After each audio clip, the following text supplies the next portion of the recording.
Sir சில பேர் சொல்லிட்டு செய்யறாங்க, சில பேர் செஞ்சிட்டு சொல்றாங்க. நாம செய்யறதும் தெரியாது, சொல்றதும் தெரியாது. எல்லாரும் எதிர்பார்க்கறதை நான் செய்ய மாட்டேன். நான் செய்ய போறது என்னன்னு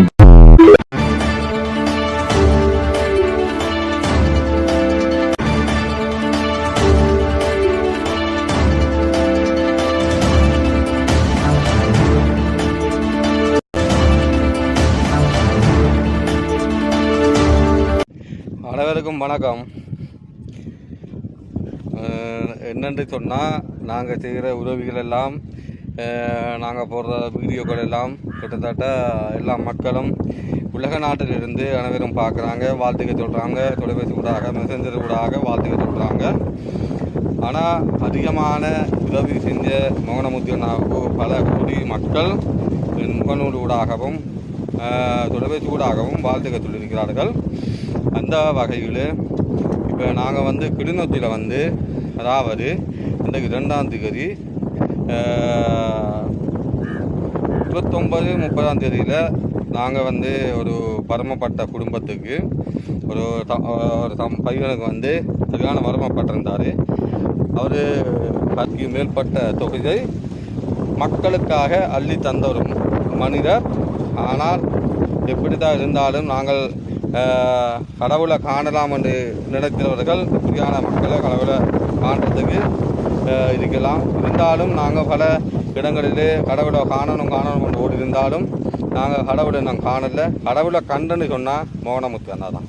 இந்த மோகனமுத்து அண்ணா 2 கோடி ரூபாய்க்கு மேற்பட்ட தொகையை மக்களுக்காக என் மூலமாக அள்ளி வழங்கிய ஒரு மனிதர். அந்த வகையிலே அண்ணா எப்பயும் இந்த 64 வயசிலே ஒரு நோயும் இல்லாமல் சந்தோஷமாக வாழ வேண்டும் என்று நாங்கள் கேட்டுக்கொண்டு, இன்னும் அண்ணா 100 வரை தான் வாழணும் என்று நாங்கள் இறைவனிடம் கேட்கறது வளமை. ஆனால் இருந்தாலும் இந்த 64 வயசிலே ஆனால் கிள்ளி கொடுத்த வாழ்க்கையில் இல்லை, அள்ளி கொடுத்த வாழ்க்கை தான். அப்படி இருந்தும் இந்த கிளிநொச்சியில் ஒரு பையன் பல கஷ்டத்துக்கு மத்தியிலே வாழ்ந்து வந்தவர்.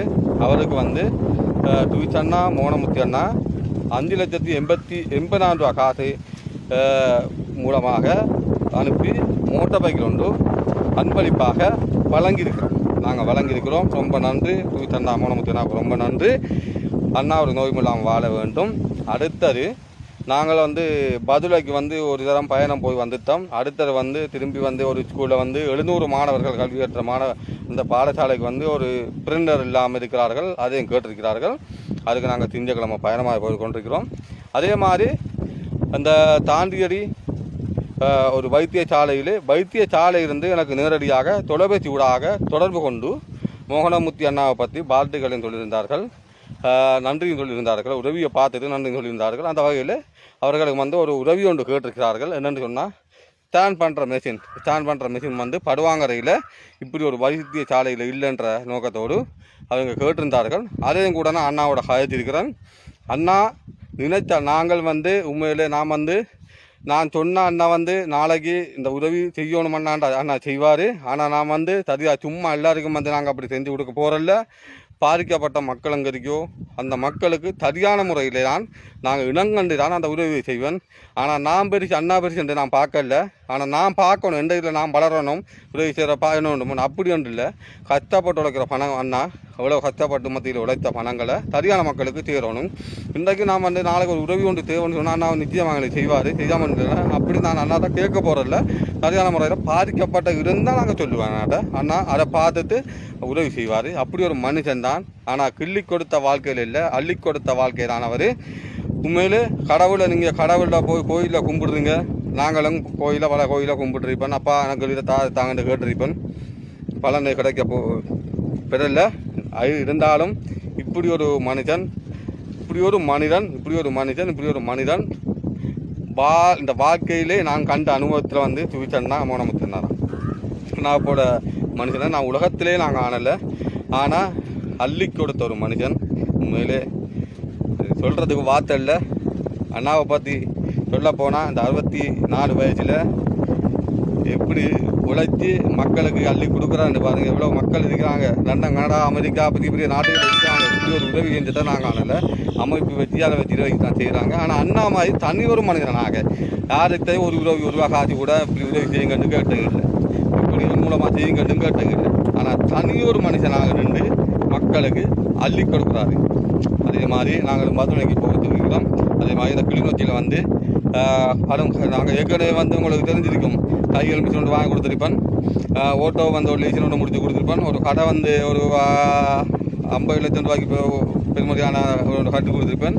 அப்படி நாங்கள் அந்த மக்களுக்கு, அதாவது பல்வேறு துறையில் வந்து ஒரு காலையில் அண்ணா ஒப்பரசத்துக்கு எல்லாம் கொடுத்துருக்கேன்.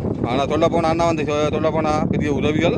ஆனால் அந்த உதவிகளை வந்து யாராலும் அண்ணாமாரி செய்ய போகிறது யாராலே முடியாது. இருந்தாலும் உண்மையிலே சொன்னா மோனமுத்தினா ஒரு நோயும் இல்லாமல் வாழ வேண்டும். இருந்தாலும் பல கச்சத்தும் மத்தியிலே வாழ்ந்த மக்களை உண்மையிலே என் மூலமாக அண்ணா வந்து 6 வீடு கட்டி தந்திருக்காரு. அந்த 6 வீட்டிலையும் வந்து அந்த மக்கள் இருக்கிற நன்மைகளையும் தீர்மைகளையும் இன்றைக்கு தான் நான் பார்த்துருக்கிறேன். உண்மையிலே இப்படி ஒரு இது இல்லை.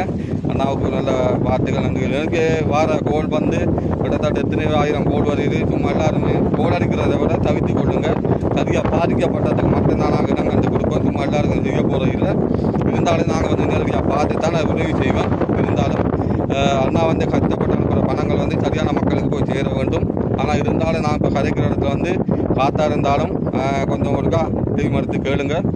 ஆனால் உண்மையிலே என்ன சொல்லியிருக்கேன், கோயிலுக்கு போய் கும்பிட்றதை விட இப்படியான மனுஷர்களை கும்பிட்டா எங்களுக்கு கடவுள். ஆனால் இருந்தாலும் அண்ணா மூலமாக செஞ்ச உதவிகள் வந்து ஏழை மக்களுக்கு கடவுள் என்று தான் நாங்கள் சொல்லுவோம். ஆனால் இலங்கையில் அண்ணா வந்து வடக்கு கிழக்கு மாவட்டத்தில் இருந்து பொறுத்தாலும் இருக்கிற நிலவரை பார்த்தாலும் அண்ணாவால் மட்டும் இந்த மக்களை கட்டி எழுப்ப முடியும். இந்த கருத்துப்படி அண்ணாவால் மட்டும் இந்த கட்டி எழுப்ப முடியும். இருந்தாலும் இப்போ அண்ணா வந்து இவ்வளோ லட்சக்கணக்கில் உழைச்சி எங்களுக்கு உதவி செய்கிறாருன்னு சொன்னால், நானும் வந்து அப்படியான நாட்டுகள் இருந்திருந்தால் நானும் வந்து எத்தனையோ மக்கள்கிட்ட காசு வாங்கி மக்கள் மூலமாக காசு வாங்கி மக்களை கொண்டு கொடுத்து உதவி செய்கிறேன். இருந்தாலும் நான் அப்படி உதவி செஞ்சிருப்பேன். ஆனால் விரைவில் நாங்கள் வந்து போகிற பயணங்கள் இருக்கிறது, பொறுத்திருந்து பார்ப்போம். ஆனால் கிளிநொச்சியில் வந்து அந்த வீடியோவை நாங்கள் பின்னுக்கு போடுறோம் பாருங்கள். அடுத்தது தாண்டியடியிலே வந்து ஒரு கொத்திகளால் வந்து ஒரு கிரௌண்டு கேட்டிருக்காங்க. அது அண்ணாட்ட கைதிருக்கேன். அது பொறுத்திருந்து வண்ணாலாம் சொல்லணும், நாங்கள் சொல்ல எல்லாத்தையும் பொறுத்திருந்து பார்ப்போம். இந்த முழு வீடியோ பாருங்கள். உண்மையில் அள்ளி கொடுத்த வாழ்க்கை தான், கிள்ளி கொடுத்த வாழ்க்கையில் 64 வயது. இந்த வயசில் வந்து அண்ணா வந்து சொல்லி வேலையில் அது வேறு லெவல். 64 வயசில் யாராலையும் முடியாத உதவியை தூச்சண்ணா செஞ்சு தந்தது மோனமுத்து அண்ணாவா மட்டும்தான் செஞ்சது. நான் வாழ்க்கையில் என்ற வயதில் அனுபவிச்சிருக்கேன். எனக்கிட்ட மட்டும் 2 கோடி ரூபாய்க்கு மேற்பட்ட தொகையை அள்ளி தந்தவர் மக்களுக்காக கொடுக்க சொல்லி மக்களுக்காக செஞ்சு கொண்டே இருந்துருக்கேன். இன்றைக்கும் செஞ்சு கொண்டு தான் இருக்கிறேன். இங்கேயும் அடுத்த உதவிகள் நாங்கள் வந்து பதுளைக்கு போகிறதுக்கு இருக்கோம். இப்போ இந்த வீடியோ கிளிநொச்சியில் வந்து நாங்கள் ஒரு மோட்டர் பைக்கில் 5,80,000 பெருமதியான மோட்டர் கொடுக்குறாங்க. அந்த வீடியோ பார்த்துட்டு வாங்க. ஃபுல்லாக அந்த வீடியோ பாருங்கள், தட்டி விட்டுறாங்க, ஃபுல்லாக பாருங்கள், எல்லாருக்கும் ஷேர் பண்ணுங்க, போகட்டும். நன்றியா? ஓகே, வாங்க வீடியோ போவோம்.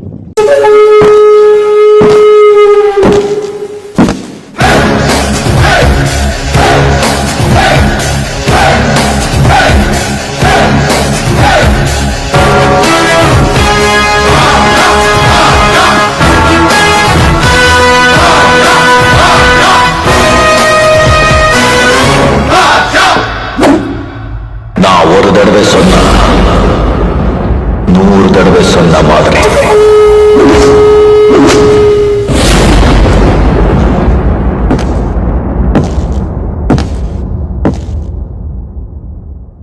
சார், சில பேர் சொல்லிட்டு செய்யறாங்க, சில பேர் செஞ்சிட்டு சொல்றாங்க.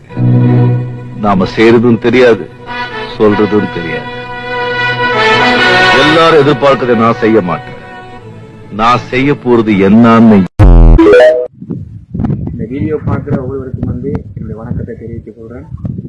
நாங்கள் வந்து முல்லைத்தீவு டிஸ்ட்ரிக்டில் வந்து நான் இருக்கிறேன். உண்மையாகவே இந்த பூமியில் உலகத்தில் வந்து நல்ல உள்ளம் கொண்ட மனிதர்கள் இருக்கிறார்கள் தான் நிச்சயமாகவே உண்மையாக இருக்கிறார்கள். என்னென்னு சொன்னால் நான் நிரூபிக்க விரும்புகிறேன். நாங்கள் வந்து கடந்த கால யுத்தத்தில் வந்து உண்மையாகவே பாதிக்கப்பட்ட ஒரு மக்கள். உங்களுக்கு எல்லாருக்குமே தெரிஞ்சிருக்கும், கடந்த கால யுத்தம்ன்றது ஒரு பெரும் சோகத்தை தான் எங்கள் எல்லாருக்கும் தந்தது. உண்மையாகவே பாதிக்கப்பட்டு நாங்கள் அன்ற நாடு கூடுதலை தான் போகிறேன். நான் திருமணம் செய்திருக்கேன், எனக்கு ஒரு மகள் இருக்கிறேன், நானும் வீட்டுக்காரி மகளும் தான். அந்த நாடு கூடுதலை தான் என்னுடைய குடும்ப சிச்சுவேஷனுக்காக நான் ஓடிக்கொண்டிருக்க ஒரு மனிதன். குடும்ப வருமானத்துக்காகவும் என்னுடைய வாழ்வார தேவைகளுக்காகவும் ஓடிக்கொண்டிருப்பேன். குறிப்பிட்ட நாளாக வந்து நான் இந்த மனம் வந்து கவலைப்பட்டிருக்கேன். என்னன்னு சொன்னால் இப்படி எங்களோட வாழ்க்கை போயிட்டு இருக்கேன், கூலி வேலை செய்து எங்களோட வாழ்க்கை போயிட்டு இருக்கேன் நான் கவலைப்பட்ட நாட்கள் உண்டு. அப்படி கவலைப்பட்டிருக்கிற நேரத்தில் எங்களோட சுவிஸ் நாட்டில் இருக்கிற மோகனமூர்த்தி அப்பா வந்து எனக்கு அறிமுகமானேன். உண்மையாகவே அவரை நான் வந்து எந்த ஒரு உதவியும் பெற்றுக்கொள்ள மாட்டேக்கான்னு அவரோட கதைக்கே இல்லை. ஆனால் நான் அவரோட கதைக்க ஆரம்பிக்கிறதுல வந்து நோம்பலாக காய்ச்சிட்டு இருந்தேன். என்ன கேட்டே தம்பி நீ என்ன செய்ய, நீ வந்து தொழிலாக்க முடியும், நான் கொஞ்சம் கஷ்டமாக இருக்குது, தொழிலோடு செய்ய முடியுது, ஆனால் அதுக்குரிய பண தேவைகளோ அதுக்குரிய பொருட்களோ உங்களுடைய இல்லாமல் இருக்குன்னு சொன்னேன். உண்மையாக அவர் கேட்டு தம்பி உனக்கு என்ன எடுத்தா நீ தொழில் செய்யக்கூடிய மாதிரி இருக்கு கொண்டு கேட்டு. அப்போ நான் சொன்னேன், இப்படி எனக்கு ஒரு மோட்டர் சைக்கிள் ஒன்று கிடைச்சாப்பா, நான் அதை வச்சு ஒரு தேங்காய் வியாபாரம், ஒரு மீன் வியாபாரம், ஒரு மரக்கறி வியாபாரம் அப்படி என்ன செய்யலாம் அப்படின்னு சொல்லி அவர் நான் கேட்டிருந்தேன். உண்மையாகவே சுவிஸ் நாட்டில் இருக்கிற அந்த மோகனமூர்த்தி அப்பான்னு நான் சொல்லுவேன், 65 வயசு. உண்மையாகவே சொன்ன தம்பி அந்த மோட்டர் சைக்கிள் அவனுக்கு எடுத்தாருன்னு சொல்லி கிட்டத்தட்ட 5,80,000 ரூபா, அந்த மோட்டர் சைக்கிள் விட 5,80,000 ரூபா அவர் அந்த பணத்தை அனுப்பி எனக்கு இந்த மோட்டர் சைக்கிள் எடுத்து தந்திருக்கிறார். உண்மையாக இன்றைக்கு அந்த மனுஷன் வந்து 65 வயசு அந்த அப்பாவுக்கு இன்றைக்கும் ஒரு இலங்கை தேசத்தில் இருக்கிற மக்களுடைய இருதயத்திலே ஒரு இடம் பிடிச்ச ஒரு மனுஷன் என்று சொன்னா அங்கே மோகனமூர்த்தி அப்பாவை தான் நான் சொல்லுவேன். அவர் நான் போனதுலாம் சொல்லுவேன், தம்பி 65 வயசுல இன்றைக்கும் சொல்லுவேன், நான் கார் ஓடி போய் வேலைக்கு தான் நம்பி போய் கொண்டிருக்கேன்னு சொல்லுவேன். அப்படி ஒரு இலங்கை தேசத்தில் இருக்கிற ஒரு மக்கள் மேல, அது கஷ்டப்பட்ட ஏழை மக்கள் மேல ஒரு கரிசனை உள்ள ஒரு மனுஷன் என்றாங்க நான் மோகனமூர்த்தி அப்பா தான் சொல்லுவேன். நன்றி அப்பா, இன்னும் அநேக மக்களுடைய இதயத்திலும் இடம் பிடிக்க நான் விரும்புகிறேன்ப்பா.